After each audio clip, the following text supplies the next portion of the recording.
my beautiful fragrance family. Dustin here, Fragrance Fan. Go ahead and do me a solid and click that like, comment, and subscribe. And don't forget to hit that bell notification. And I'm just going to keep on giving you guys these budget-friendly fragrance reviews at $40-ish and $100 range. And most of these are way less than that. A good number of these you can find at your local rack stores, especially this time of year, because they are just popping up left and right in my rack store. I'm going to talk about one of my most recent finds there. And I'm talking about So Pure. And I'm not sure who does this one yet. I don't know if it's Milestone. I don't know if it's Kamara. I feel like it might be Milestone. That's just a total guess. I'll do a little more research. And if I find out before I upload this, I'll put the name of the thing down there. But regardless, this is obviously, no question about it, a clone of Xerjoff's Erba Pura. Now, haven't gotten my nose on that particular one, but I can review this one as a standalone fragrance and let you know what I think and if it lines up with the notes that are in Erba Pura. So with the presentation, it feels pretty good in the hand. This is a little bit more of a feminine looking bottle. The lid is like metal and it slides into place not super snug. The atomizer is, as you can expect, beautiful. So this has notes of like citrus stuff, like there's mandarin and there's bergamot and lemon, I think.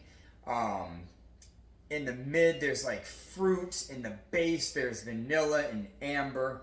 So I do pick up on all that. Specifically at the beginning, more of the bitter citrus like the lemon, and the fruits are kind of like a tropical fruit, like a mango, with definitely that amber and the vanilla, but sprinkled on top of that is that Middle Eastern spice. It says like in the accords of this that there's fresh spiciness at the bottom, but to me, that's like the heart of this thing. It's all over this thing. Kind of like Lattafa's Hijazi is like what I kind of lean towards for like that example. A lot of what is in Lattafa Hijazi, if you have smelled that, or like Assad or something like that, is in this. It's not overbearing, but it's definitely present. You can easily detect it alongside with all that freshness and the tropical fruits, with some of that creaminess from the vanilla and the amber and musk. There's a decent dose of musk in here. So according to Fragrantica, the notes for Xerjoff Erba Pura do line up pretty well with what I'm getting here. Just mixed in with this is a little bit of that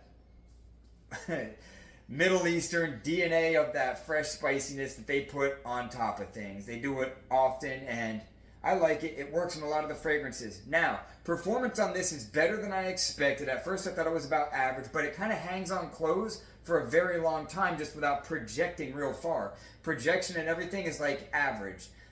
It might be a little bit different on some people's skin. From what I understand, the original version of this is a bomb, but this is not. It isn't Eau de Parfum concentration, but it's a normal 2 or 3 foot range for about an hour or an hour and a half. Reels back in, but it stays right here for like ever long. It'll just hang on your clothes until you wash them. It seems like skin, maybe on me like 6 or 7 hours, but on clothes, man, this thing will hang on. And unfortunately, because of that, after it dries down and it kind of gets muddled up a little bit, it can be a little bit nauseating. But the good news about that is by the time it gets to that point, it's not super loud, and you could probably even layer something over top of it or just even cover it up with another fragrance. But this thing can have the potential of being nauseating or cloying. This is more of a summertime fragrance. It's a little bit thick for being a summertime fragrance, but it will work in the summertime, beach and stuff like that. This would be, I don't know actually about the beach, because you're talking about it's going to be really hot and stuff, and this is thick. So maybe like just your average summer day with a nice breeze or something like that. In the hottest Florida, like million-degree summer, maybe it might be a little bit too much. I did wear this at the gym. It was fine in the gym, nice controlled environment, but if it's too hot, like the beach or the pool, I don't know if I would go for this one. I'd go more for like a Tommy Bahama or something like that. So age range, this leans more youthful than it does mature. It's almost right down the middle with as far as feminine and masculine. Either sex can pull this off. It kind of ebbs and flows, like, well, I think it might be more feminine. Then you catch another bit of the characteristic of this thing. You're like, actually, the musk kind of makes it a little bit more masculine. So it's right down the center as far as that goes.